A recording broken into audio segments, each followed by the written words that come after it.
This is episode 13 of our SOC Level 2 pathway in TryHackMe, and in this particular video we have begun the detection engineering module, and we're going to be going through a lot of videos, actually a lot of rooms for this particular module, and one of them, the very first one obviously, is Introduction to Detection Engineering. My name is Hank Hackerson, your host for today. And if you want to find more videos like this in SOC Level 2, SOC Level 1, pen testing, ethical hacking, any of that stuff, I do encourage you to like, subscribe, and turn on the notification bell so that you get notified the next time that a video comes out, because you can see that we have a lot of videos on this channel and they will continue to come out. And I do want to hear from you as well in the comment section, because I am very active in the comment section. We have a very live community and a lot of people drop a lot of comments and they give a lot of feedback, and sometimes they ask really good questions, and those questions lead to future videos that will come out. So this is actually something that I'm very excited about, and I very much love hearing from people in the comment section. So if any questions come up, or if there's anything that you want to learn, definitely drop a comment below, or if you just want to say hi or whatever, drop a comment below, and I'll respond to you for sure. And if there is something that deserves a video, I will make a video in response to your video, or in response to your comment. And last but not least, if you're interested in furthering your education, I do encourage you to check out our YouTube membership community, which is Hackaholics Anonymous. And it is my goal and my ambition to make this the premier YouTube community for people who are in the security industry and for people who want to become hackers. And we have multiple tiers. All of those tiers have benefits attached to them. They have perks attached to them. This is not something that I just put up and I'm like, hey, if you want to contribute and if you want to support us, give us some money. That's not how it works. You will get a lot of value in exchange for whatever tier that you choose. And I used to have this entire 14-minute video plugged at the beginning of the videos, but I got some feedback in the comment section, right? And I was like, okay, fine, I'm not gonna include this thing in the entire video, so I'm just gonna give you a quick plug. But if you want to learn more about the Hackaholics Anonymous community, including all the benefits and all the perks that come from it, I do very much encourage you to go check out this video. It's on our channel's homepage, and then you can read through it. You can, skip the video at 2x speed or something like that and just go through everything that goes on and see what benefits stand out to you, and then join a tier if you want. If not, it's all good. Just make sure that you like, subscribe, and turn on the notification bell so that you get notified the next time that a new video comes out on this channel. Now, without further ado, with all of that being said, let's jump into our video for today. Okay, so the video for today is on the introduction to detection engineering. And so we want to introduce the concept of detection engineering and the frameworks that are used towards crafting effective threat detection strategies. So as the name implies, you are going to be working on detection, and then you want to engineer your approach to detection. That's essentially what I know about this entire concept. So I'm going through this with you. The detection engineering is an important role and task for security analysts. It involves developing processes that will guide you as an analyst to identify threats, detect them through rules and processes, and fine-tune the process as the landscape changes. And our learning objectives are to understand what detection engineering actually is, to understand the DE lifecycle, and identify various frameworks that are used in DE, in detection engineering. So that's the goal for today and the goal for this video. Now let's jump into the first official question, or the first task here, that explains to us what is detection engineering. All right, as you may or you may not know, cybersecurity is a growing and evolving industry, and it's growing very quickly, basically at the speed of hackers trying to hack into systems and businesses, which is very fast. And that growth is compounded by technology, obviously, and of course the age of AI and all of these things. It makes it so much more quickly progressive. And adversary actions are also evolving, right? So cyber attacks are becoming more rampant and sophisticated, and it's difficult to keep up with everything. So security teams have to develop and adapt to all of these things, the new mindsets and practices that will aid us in keeping up with our adversaries. And that's where detection engineering comes in. It's the continuous process of building and operating threat intelligence analytics to identify potentially malicious activity or misconfigurations that may affect your environment. So it requires a cultural shift with the alignment of all security teams and management to build effective threat-rich defense systems. So the types of detections that you're going to deal with are going to be environment-based and threat-based. So it can be viewed from two perspectives, and they come from those perspectives. So environment-based focuses on looking at changes in an environment based on configurations and baseline activities, which is like the standard activities that happen normally, the normal activity inside of a business. And with this detection, we have configuration detection and modeling. The second perspective is the threat-based detection, and it focuses on elements associated with an adversary's activities, such as the tactics, tools, and artifacts that would identify their actions. And with this, we have indicators and threat behavior detection. So these are the two general approaches or perspectives, and then within each perspective, you have the types of detection mechanisms or engineering mechanisms that you would use. So going and looking at environment-based detection, we have configuration and modeling. So configuration detection works like this. So we use the current knowledge of the known environment and the infrastructure to identify misalignments. Configurations can cross domains, including network, assets, or identity. And configuration detection has benefits and challenges, right? Just like anything else. So the benefit is this. It's easiest form of detection to create and maintain in static environments. So keep that in mind. It's easy in static environments. Under perfect conditions and coverage, it detects everything. Individuals with different expertise can execute the detection, so it's very universal. Easy to combine with other detections for forensics and response. The challenges are they're difficult to maintain in dynamic environments, limited visibility reduces effectiveness, and there's an assumption of knowledge of the working infrastructure and configurations for effectiveness. Frequent configuration changes can result in high false positives. So these are all of our challenges. So you see that it's mostly designed for kind of like a basic environment. And then we have modeling.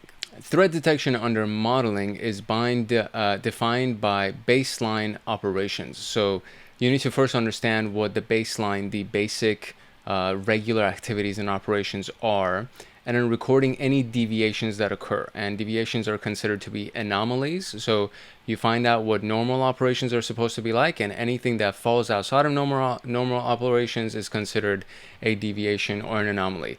The primary assumption of this approach is that the malicious activity can be sufficiently identified from benign activity, meaning benign activity is harmless, and you want to know what all the benign activity, also known as baseline activity, is, and then anything that comes outside of that would be something that's suspicious.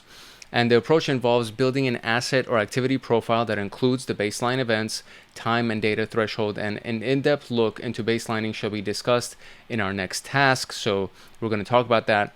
Some of the benefits and challenges are like this. So used to identify unknown adversary activities due to model changes and not threat characteristics, and then easy to maintain in a very static environment.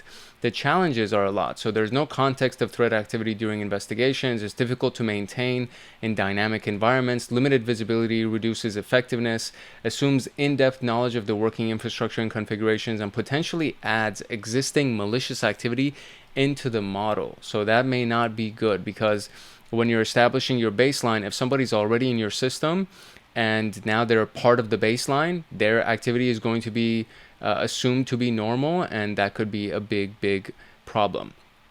Then we go into indicator detection. So now we're going into the threat-based situation. So a threat-based environment goes through indicators and threat behavior.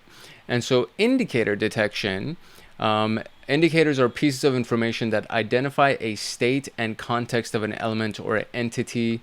This is like a really sophisticated definition for what basically means a sign of something. So if an indicator is a sign. So if you see an indicator of compromise, that means you saw a sign of a compromise. So there are both good indicators used to identify legitimate activities or resources, such as those used in whitelists, or bad indicators used for suspicious or malicious resources, such as blacklists or malware IPs, right? So an indicator, again, is a sign.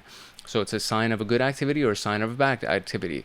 IOC is an indicator of compromise and is commonly referenced and derived from investigations against malicious events. By observing threat activities and investigations, we can use identified indicators to craft detections and adapt them based on the adversary's rate of change, right? So we can adapt our activities and our indicators for detection based on what the adversary does, based on what the enemy does, essentially. So these are the benefits. They're fast detection to create and deploy indicators, raise specific threat context, used for enriching data sources and detections, and practical for scoping environments post-investigation of indicators, right? So the challenges are the value of detection depends on the adversary's rate of change, retroactive in nature. One needs to observe the indicator first, limited to some indicators that can be processed at a time, and unknown indicator expiry or change timelines can lead to false detections, right? So again, they're just fancy words, but essentially it's fast detection to create and deploy. So this is the fastest to create and deploy. The indicators raise specific threat contexts. So you're looking for a specific attack that's being done because of the indicator that's attached to it. That's used for enriching data and detections. So it makes your data more robust and it makes your data more comprehensive. It enriches the data. And it's for scoping environments post-investigation of indicators. So once the indicator has been investigated, this is good for useful for after the investigation has been done. The challenge is that the value of this depends on the adversary's rate of change. So if your hacker doesn't change their indicator, they don't change their tactics, most likely your signs aren't going to change either, because you're going based on their specific tactics and their indicators. It's retroactive in nature, meaning it's not proactive, meaning that you have to wait for something to happen first, meaning an indicator of compromise comes up and then you do something in response to it. It's limited to some indicators that can be processed at a time. Unknown indicator expiry or change timelines can lead to false detections. That one's kind of a little bit easier to understand. Threat behavior detection. So we just saw indicator. Now we're looking at threat behavior.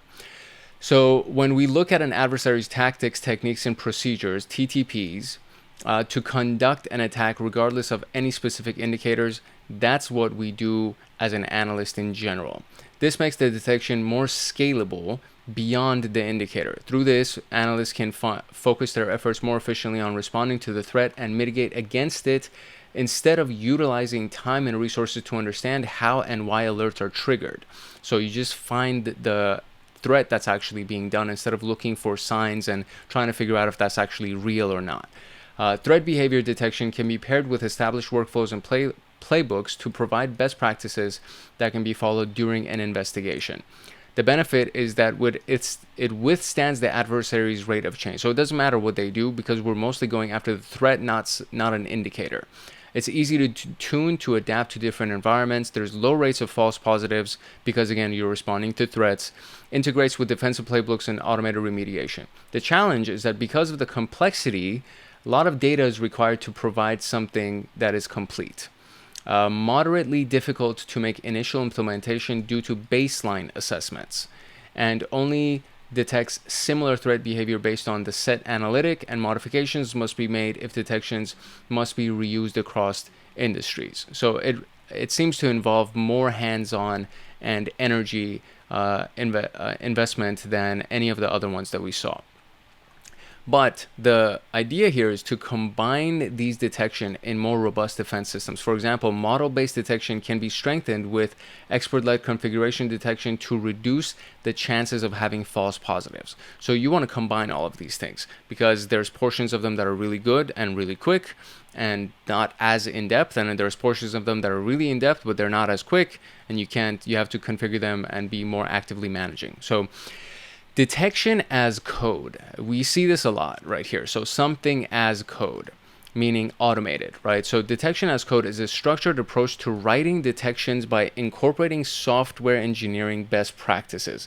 This means that detection engineers and analysts will handle detection processes and logic as code, offering scalability to address the rapidly changing environments and adversary capabilities. DAC offers a code-driven workflow that creates fine-tuned detection processes that include or introduce critical elements found in continuous integration, continuous development, the CI/CD model, and workflow. And some of these would be the version control. So most SIEMs and endpoint detection products lack the ability to track changes made to alerts, and their definitions. By introducing version control, detection rules and processes can be quickly reviewed, tested, and accounted for, enabling higher quality detections. Automation workflows. By adopting a CI/CD workflow, detection can be automated and allow quick transition. With that, detection as code provides the following benefits. It's customizable and flexible detections, test-driven development, team collaborations, and code reusability. So it's customizable and flexible in the detections, and you can use Sigma or Yara and the rules that come with those things to offer something to be vendor agnostic and deployed across a lot of different platforms and solutions. Test driven, meaning that there's quality testing of the code that can ensure that there's no blind spots and false positives are identified earlier and taken care of more efficiently. And it improves the quality of the detections and ensures that they are well documented.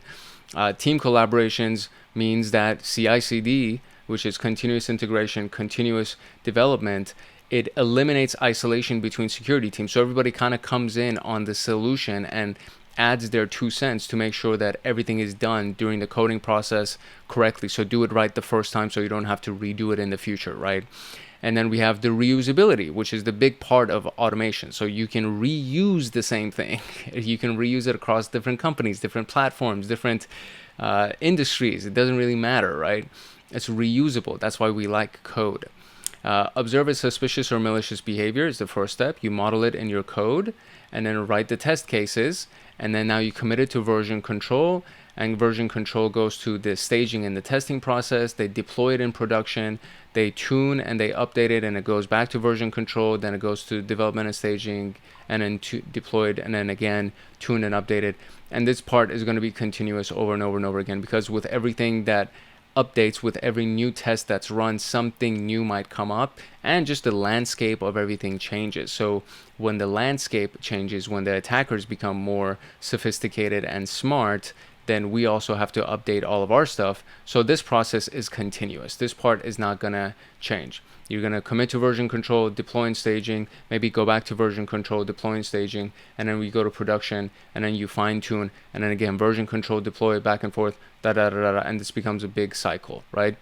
So here are our questions. Which detection type focuses on misalignments within the current infrastructure? Configuration. So configuration detection focuses on the misalignments within our current infrastructure. Which detection approach involves building an asset or activity baseline profile for detection? So you want to build an asset or activity on the baseline. And so that would be our, I believe it's the threat, right? Is it threat or detection? What is it? Threat behavior indicator detection. It's actually modeling. There we go. Which type of detection integrates with defensive playbooks? And this one, I want to say, is the automated one, right? So detection integrates with defensive playbooks. Threat behavior, my bad. So it's threat behavior. Am I misspelling behavior? Yeah.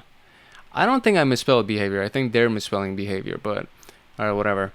Okay, so there we go. We got the first portion. So what is detection engineering? That is all done. So let's look at some detection engineering methodologies. Detection gap analysis is the first step, and it involves looking at the environment and identifying key areas where organizations can improve threat detection. This is also known as threat modeling, and it's done either reactively or proactively. So reactively means you look at the most recent internal incident reports, they take note of the lessons learned from the attacks, and then curve out missed areas. Proactive means you use something like the MITRE ATT&CK framework and various threat intelligence sources to map out potential areas of attack and the various tactics, techniques, and procedures that an adversary can use against your environment. The threat modeling in this context differs from the detection type that was discussed in previously. So this is the overall threat modeling that I'm actually more familiar with, is this type of threat modeling. You just either look at something that's already happened and you're looking at those incidental reports that are internal, or you look at something like a MITRE ATT&CK framework or a lot of the other frameworks that are available that have a lot of previous campaigns for attacks that have been done against other companies in other countries, and you use all of that as your baseline for your detection modeling, your threat modeling. So then there's the data source identification and log creation. So when you have information about relevant threat actors, their tactics, and potential risks that you may face, the sources and relevant data associated with this need to be identified. So this will be determined by what logs are currently available and what will aid the logs that are available. It will aid in defining detections against the threats and know which ones are missing and which ones are necessary. So creating a baseline is one of the key pieces of this. Before you use any of the collected information about adversaries and everything, the security analyst, meaning you, needs to know what normal behavior is set and the security baseline. And this is a rolling process that requires participation from all the departments, and it's continually updated. So when you set up the security baseline, you identify the different types of devices that are running, and then based on their operating system, systems, and functions, you find out what their normal activity is. And then there's the high level view of this, which sets the broad OS independent standards that are guided by specific security policies. So this is like something that would be done that's industry specific. So if you're in the health industry, you use HIPAA and the stuff that's associated with the technical frameworks that would be done with that. And then you use that as your high level overview. And then there's the technical overview, which is the actual OS-based configuration that outline different systems that are in your company, and then the intended behaviors or activities that should be done for those devices and what should be happening. So technical baselines outline the OS hardening policies, the network activities, identity and access management policies, application policies. These are the technical parts of this, and this is the stuff that should be happening, right? And then the same thing with the high-level regulatory compliance stuff. This is the stuff that should be happening, and the stuff that should be happening becomes your baseline. And then you review it to just make sure that that's actually correct, and then you collect the logs, right? So you do log collection. Now, based on the baselines and based on your assets and sources and the stuff inside of your network, you start collecting logs and metadata for threat detection. So you start basically collecting a bunch of information from all of those sources, and depending on the infrastructure, a centralized system can aggregate all your logs, which is why we are talking about SIMs. And, we did videos on Elk Stack and Splunk and all that stuff. And services like Sysmon, which is the system monitor, that collects and hosts all of that data. So you want to collect a bunch of data, forward it to some type of centralized system to just keep everything in one location. And then from there, you start looking at all the different logs and going and analyzing them. Then you start writing rules. So once you have your logs collected and based on whatever tool you're using and centralized location you're using, then you will need to write some rules to detect what's going on. So you need to write the rules and test them against your data sources. And the rules test for abnormal patterns, right? So anomalies that are logged inside of your events. And network traffic would be assessed via snort rules, for example, or Yara rules would use the actual file data. So snort is really good for network intrusion detection or intrusion protection. And Yara goes through file data, which might be more specific to the actual devices themselves. And I've already done several videos on snort, and you can definitely go check those out. And yeah, this one for sure we did. And then I think I also did one on Yara. Let me make sure if it's the same room that's over here. Yeah, I also did the video on Yara. So you can actually go check that out, and you can go find that inside of the videos that are in our channel. You just go over here, you click on the little, search thing, or what is that called? Magnifying glass. I keep forgetting that name. Click on the little magnifying glass, and then you just type snort. And then boom, all the snort training comes up. And there's a lot of good stuff on there. I've actually done a lot of videos on snort because it's a really powerful tool. It's open source, and you can use it for a lot of things. Or you click and you type in Yara, and then you see the videos that come up on Yara. So there's a lot of great content, and I make sure to update all these things because it's actually super important for me to also be updated on all this stuff. So you'll definitely find a lot of good videos that constantly get uploaded. So that's why I say, you know, at least join the community, right? Like subscribe to the channel so that all these things will actually be provided to you as we continue to grow. Then you deploy and you automate and you fine tune. So once you've written your rules, once you have all your logs and all these things come in, you actually run everything, and then you start testing automation to make sure that everything is done automatically. And this is where SOAR comes in, security orchestration and automation. Those things are really big deal, and companies love using people that know what they're doing in that regard, and they'll pay you a lot of money if you know how to automate security. So tested detection rules must be put into production based on to be assessed in a live environment. Over time, the detections would need to be modified and updated to account for changes in attack vectors, patterns, or environments. This improves the quality of detections and encourages viewing detection as an ongoing process. There's no questions to answer. It was just a lot of reading. So now let's go to detection engineering frameworks. And we've looked at this stuff in previous videos, but now we're gonna re-review and look at them at a different light, in a different perspective. MITRE's attack framework and the CAR frameworks are probably something that you're gonna run across a lot. These things are very well known and they're used a lot. So MITRE is well known for publishing CVEs that adversaries that actually done and used before. Because it works, right? So they'll publish all of that stuff, and this is their map, right? This is like their attack map for MITRE. This is actually a really big freaking thing, and each one of these, when you click on it, it expands and it creates more and more things. So we can go and check it out like this. So this is what the attack map looks like, the attack matrix, excuse me. So you can go and you can click on these individually, or you can just search through these things and try to find something to see what it belongs to, right? So if we zoom in here, we'll see that there's reconnaissance techniques, which is active scanning and all this different stuff. Then there's resource development, initial access, execution, persistence, privilege escalation, defense evasion, credential access, discovery, lateral movement collection, command and control, exfiltration, and the impact that it has. These are the general categories, and these are the general steps of any proper attack done against an organization or a country or a company, because a lot of these things have been done against countries. So it's like these are advanced persistent threats. So like giant groups of hackers that have been funded, very well funded by some other, entity, and they are just paid to attack a country. And this happens all the time. There's actually something, the attack map, I think, that you can see that's actually really pretty crazy. Let me see if I can find it real quick. Yeah, so this is just one of them. There's like multiple, but this one's actually kind of, I think this might be the updated version of the last one that I saw.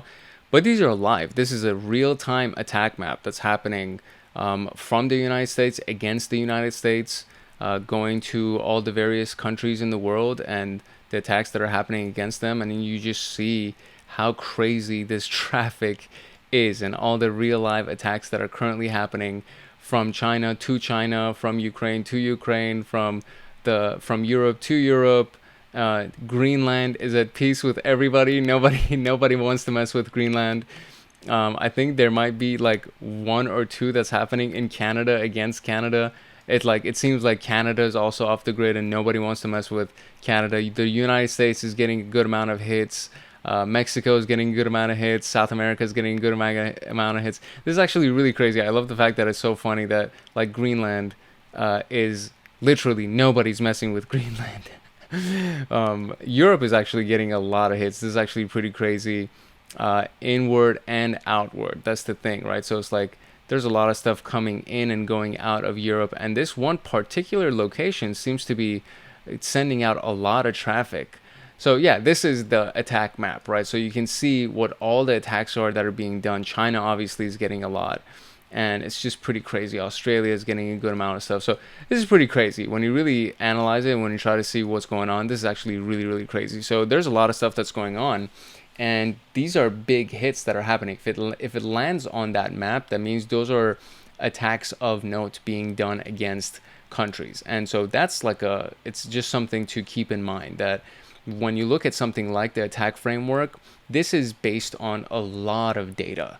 and they've narrowed it down to these specific activities and attack vectors, and it's good information to keep in mind. So it's really crazy when you think about it. Then there's the CAR, which is the Cyber Analytics Repository, and it's used to detect adversary behaviors and priorities based on the attack framework. So the Cyber Analytics Repository is also a product of MITRE, and this is something that's based on the attack framework. And we can kind of go into it by just looking at analytics by technique, the data models, resources, sensors, all that stuff. So if we go to analytics by technique, you'll end up seeing the techniques and the analytics associated with them. So masquerading, for example, we'll click on this and it'll take us to that specific analytics. So here's the thing, right? Masquerading is actually also included in this overall environment. Let me see if I can actually find it. There it is. So masquerading is actually here as well. And then when you click on this, it'll take you to the same page that we just looked at. So a very similar page, right? Actually exactly the same page. So this is the attack matrix. So if you're trying to group or if you're trying to find something through browsing and trying to find what potentially may be happening depending on what your industry is or what your company is, you can kind of browse it like this. If you know specifically what you're looking for, you can kind of go through this type of a list and search through it by the techniques and so on and so forth. And this is a giant list, obviously, so there's a lot of stuff that's happening. So, but both of these are from MITRE, so they're very reliable sources for people. And then you have the Pyramid of Pain, which is also another video that I actually have done already, and it was actually it was like, at the time, it was one of our most popular videos when I made it. And it's this thing, the hacker's worst nightmare. And at the time, like, it got a lot of views. Right now it's 3,000, and I've had views that I've done multiples of that. But this specific video ended up doing really well, and it's mainly because of the fact that you look at the overall pyramid, and this is the Pyramid of Pain, right? So this is trivial, meaning that this is something that doesn't really need to be worried about because hash values can change, because IP addresses addressed to hash values change all the time. So it's mainly used to showcase the pain for the adversary. If the defender detect that specific tactic in advance, then how difficult and costly would it be for the adversary to change their tactic? So if we detect their hash value, it's not that big of a deal. If we detect IP address, it's pretty easy. If we detect their domain name, it's kind of simple. If we detect their network and their host artifacts, it becomes really annoying for them. If we detect the tools that they're using, it becomes challenging. And if we detect their overall tactic, technique, and procedure, which is what all of this is for. This is all tactic, technique, and procedure. If you detect their overall tactic and technique and procedure, TTP, it becomes very tough for the attacker. It becomes their worst nightmare, so to speak. And then we have, of course, the cyber kill chain, which also has videos right here. So it's like I've done actual videos on these things, like in-depth videos on these things. So this is just something that we're looking at as an overview, but I've done videos on this. So you can go and check out the video on the cyber kill chain and see how it goes from recon to weaponization to delivery. Then you exploit, and then you install whatever you need to install. And then you establish your C2 command and control, and then action on your objectives, whatever you were trying to do. And then there's the unified kill chain, which, you guessed it, there's also a video on the unified kill chain, and that exists over here as well. So all these things actually exist. So this is something that you should definitely check out, because I've already done videos on all of these things, and if you want more in-depth explanations for those, you should definitely go check out those videos. So these questions here: which framework looks at how to make it difficult for an adversary to change their approach when detected? And that is what? The Pyramid of Pain. What is the improved cyber kill chain framework called? And that is called the unified kill chain. And how many phases are in the improved kill chain? So this is what, 18? So 18 phases are inside of the improved kill chain. And there we go, and we got that out of the way, all done. So now let's look at the detection engineering frameworks, part 2. All right, alerting and detection strategy framework was developed by Palantir to provide a guideline for documenting detection content, a significant challenge that's faced by security teams and Palantir apparently was not an exception to this, is the alert fatigue and apathy. Alert fatigue means that there are so many alerts that are coming in that your system gets exhausted, people who are viewing them gets exhausted, and this mainly is caused by poor means of developing and implementing detection alerts, and it would result in which would ultimately result in effective incident response. So it's like, if you have the proper detection alerts, then you would have good incident response. But if you don't have good detection alerts, meaning you're getting too many, right? Alert fatigue comes from getting too many alerts and too many false positives, and now you can't detect the things that are actually wrong. So the ADS framework seeks to address this challenge and provide a guideline for constructing effective detection and alerts. And so this is what it does right here. We have the alerting detection strategy framework page that's on GitHub, and it is meant to be a really, really good freaking thing. So the ADS examples are here. We have the license, of course. There's a README file that's associated with it. And these are our examples here. We have the little snitch discovery behavior, modified boot configuration data, OS query, which is something that was developed by Facebook. It's a language that was developed by Facebook that you can use to query OS systems. And this is the Mac OS malware detection, unusual PowerShell host processes, which would be a Windows thing. AD is also a Windows thing, and Cilium blocked DNS resolution, which is for web attacks and HTTP type environments. So this is what it does, right? So the goal is, the framework has a strict flow that detection engineers have to follow before publishing detection rules into production. And these are the stages of it. So there are rules if you want to publish detection rules. So we have the goal, which describes the intended reasons for setting up the alert and the type of behavior that needs to be detected. Then you have the categorization, mapping the detection to the MITRE ATT&CK framework to provide analysts with information on the tactics, techniques, and procedures for investigation and areas of the kill chain where the ADS will be used. And then you have strategy abstract, and it provides a top-level description of how the detection strategy will be done, or the functions of it are by outlining what the alert will look for and the data sources, the enrichment resources, and the ways of reducing the false positives, right? So this is basically the kind of like the essay or the theory, the plot line of what this whole thing is going to do. Right, the strategy that you're developing, what is the intention of it and what is it going to do, and how is it going to reduce false positives. Then the technical context goes into the detail of this. So the same thing that you were explaining here, now you go into the technical context. So it shows the technical environment that the detection is going to be used, that provides analysts and responders with all the information that we need to understand the alert. Then security analysts will align this information with their platforms and tools for collecting and processing threat alerts.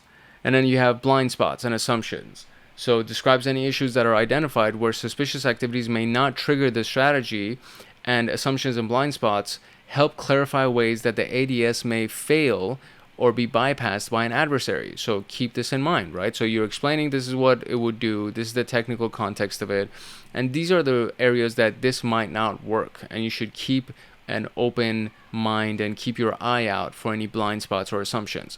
False positives are the occurrences where alerts may be triggered due to misconfigurations or non-malicious activities within the environment, and this makes it easy to configure your SIM to limit the alert generation to targeted threats when pushed to production, right? So you want to make sure you actually, inside of your automations and as you're configuring your SIM, you want to also account for all the false positives and configure your SIM so that it doesn't alert you because of the known false positives that you have. And then we have validation. So every detection needs to be verified, and you can outline all the steps required to produce a true positive event that will trigger the detection alert. And that this will be a unit test, so you got to just think about it as a unit test, which can even be a script or scenario that's used to generate and return alerts. So for effective validation, you got to develop a plan that will produce a true positive, then document the process of the plan, and from the testing environment, test and trigger the alert, validate the strategy that triggered the alert, and then that would be a good process for validation. Then you set up the alerting events with the detection strategy and how they should be tagged as far as their priority. Is it severe? Is it not that big of a deal? This section provides the details of the criteria used to set up preferences, and it is separate from the alerting levels shown that's through a SIM, right? The response would be how to triage and investigate a detection alert. So once something happens, what do you do and what should you do? And this is the information that's helpful for analysts and responders to be able to prevent extreme repercussions, right? So this is what it would look like inside of a visual, and we love visuals, right?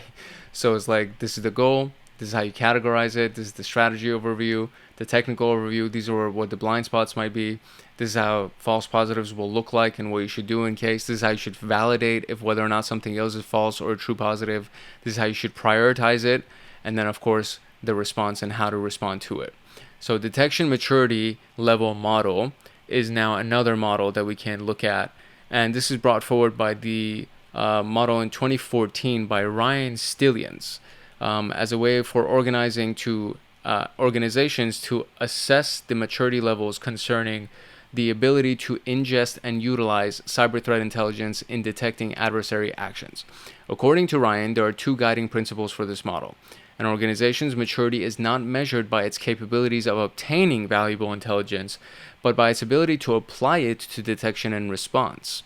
Without established detection functions, there's no opportunity to carry out response functions, right? So it doesn't matter how good you are at getting information or getting intelligence, but you have to be able to detect the information. So it's like getting the intelligence is useless technically, this is based on this, right? Getting the intelligence isn't useful without being able to apply it to detection and response. And without the established detection functions, there is no opportunity to carry out response functions. So if you can't detect it, you can't respond to it. So the DML model, the detection maturity level model, has goals, right? So this is the DML version 8, DML, step 8, then there's 7, 6, 5, so they're kind of going in reverse order. So this is the top of the model, and it says it represents organizations that can detect an adversary's motives and goals. Unfortunately, it is near impossible to conduct detections solely based on goals, as in most cases, it's a guessing game. So your goals kind of don't really matter in this case, because you got to be able to actually pull it off.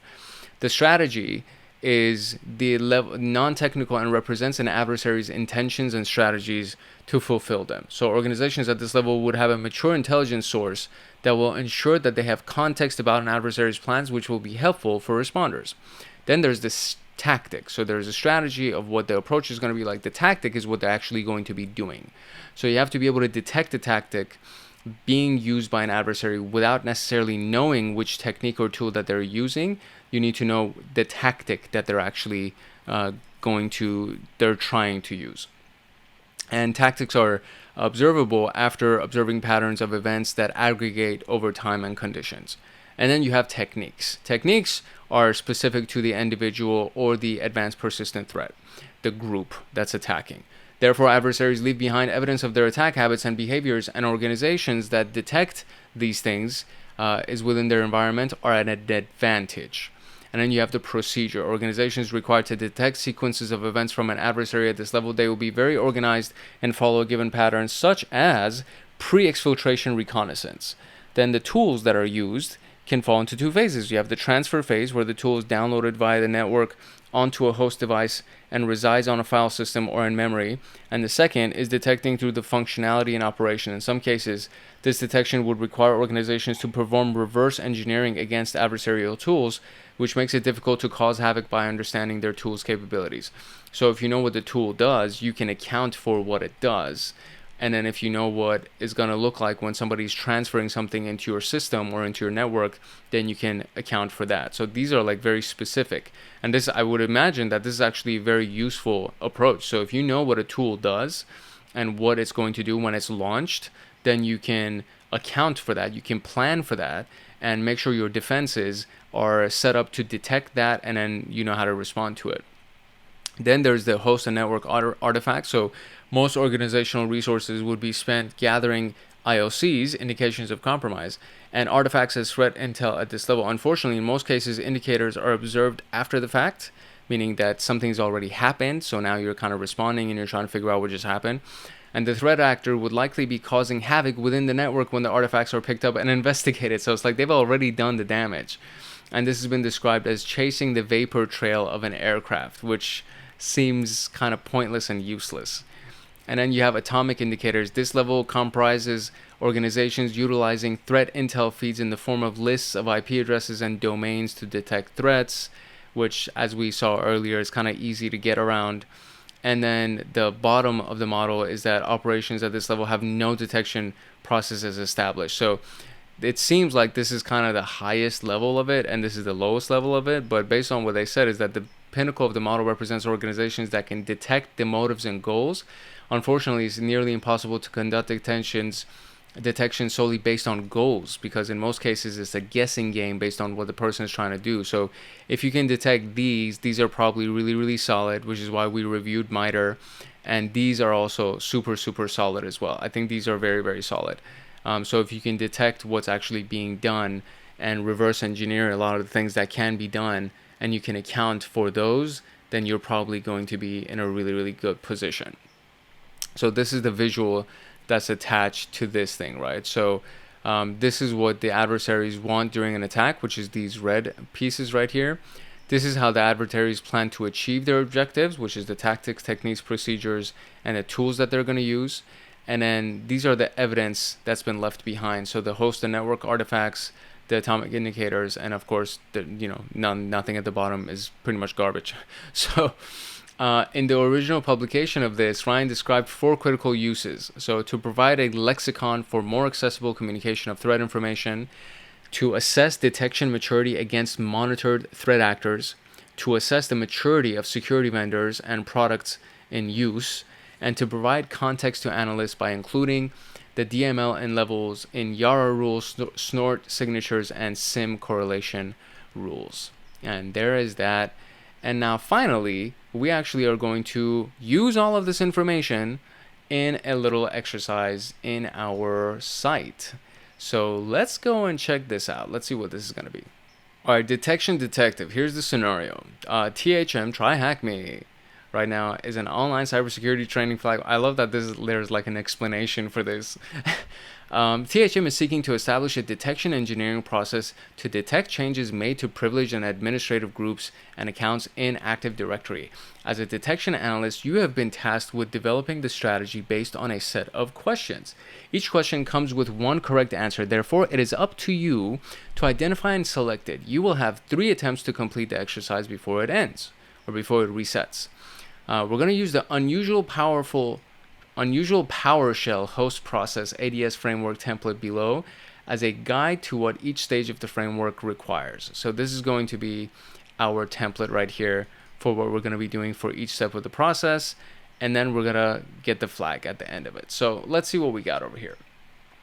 So the first question here, it says establish a detection engineering process about privileged administration accounts and groups in under 3 attempts. What categorization class would you assign to the strategy? So let's proceed.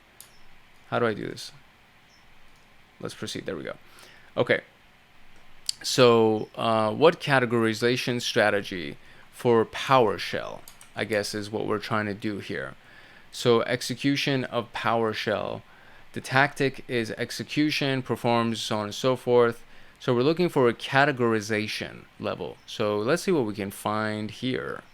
Okay, so if we zoom in right here, we actually get some stuff right here. So you have drive-by compromise, you have account manipulation, scheduled task, user execution, client configuration, and access token manipulation. I'm going to say it is account manipulation. Was that right? Okay, cool. That is right. So now it says what would be part of the strategy abstract. All right, so let's see. In our template here, in our little cheat sheet, shows monitor module loads via endpoint tools, assess the process that loads PowerShell, and alert on unusual PowerShell host processes.